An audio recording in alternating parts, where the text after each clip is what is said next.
Yes, I toured England. My one big regret about that is this all happened.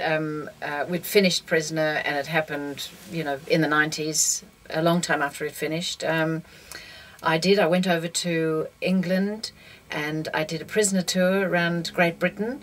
It was fantastic fun. It was a terrific cast. I went with Jane Clifton, who played Margot in Prisoner, and her little daughter, who was, how old would she have been? 3 or something, 4. That was little Molly Rose, who's probably grown up now. We did that tour. It was very successful. And some towns that we went to was unbelievable because the fans just turned out from everywhere. A lot of them dressed as what they term over there as blockies. So they were just devoted fans of the show. So they would turn up dressed as Bea or Frankie, and there were some dressed up in uniforms, some of the screws. In fact, there was a young guy who used to be dressed up probably as Fletch or one of those. But we got to know them travelling around because they were such keen fans that they sometimes followed the show around. Well, let's talk about the fans. I realised I'd never really thought about how so many different stories can come out until when we first were launching the Prisoner play in London. They had a press conference, and there were lots of people that came around, all with their microphones, and Jane Clifton and I were just telling the one story, what we'd been doing, the rehearsal, and then some guy at the back of the room said, are you married? And I laughed and said, no, but is that an offer? And everybody laughed, and it was a joke, and that was the end of that. Until out came the story. I was over in England to look for a husband. Well, that led to all sorts of letters, flowers, pleas from people saying, could I come to afternoon tea, that I live at home with my mum, and we'd like you to come and enjoy afternoon tea with us. And then the whole way around England, there was another guy who sent me a single red rose every week. I never met any of these people, and it wasn't true, but they did get on the bandwagon and believe, and it caused quite a lot of humour and mirth when they were describing themselves and how they'd like me to be part of their life.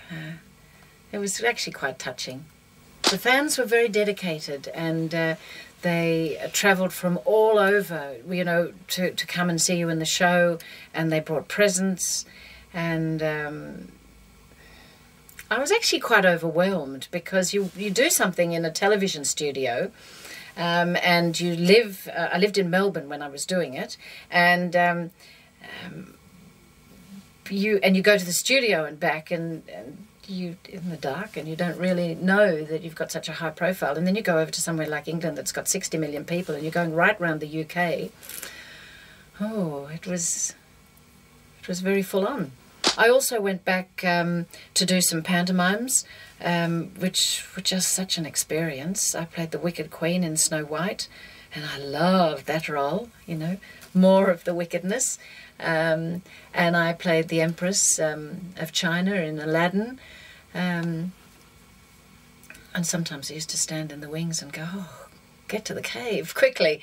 It took quite a roundabout to get to the cave. But they were great. They were in beautiful theatres, and they were filled with people.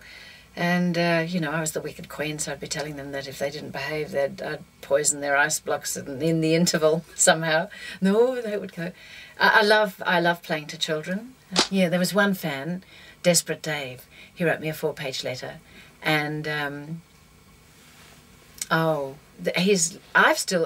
not kept a lot of the letters, but I've still kept, and he signed himself Desperate Dave, and he always wanted me to communicate with him, not only in letter, but through the television.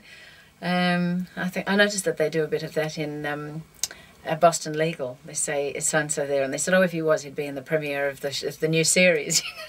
They do mad things like that, but I couldn't speak to Desperate Dave on the television, and he was threatening to throw himself into the Thames, I think, or was it the Mersey? I think it was the Mersey, if I didn't communicate with him. So I did write to him, But I've kept his letter. I've always kept his letter, so I hope he's well and happy and living out a terrific life in England. I was on air in 2 shows, both over there in the early 90s. It was both in Prisoner and well, subsequently I went into Home and Away and played Celia Stewart, so both of those shows were on, and that was quite an experience because I was very recognisable over there, and that's a funny experience as well, to be very recognisable, having any limos or any of the trappings of the people who are really well known, so you just had to scoot in and out of things. Edinburgh Castle was a place that I was, people were running down after me. I was thinking, God, there's a magnificent castle here. This is what you should be interested in, not me.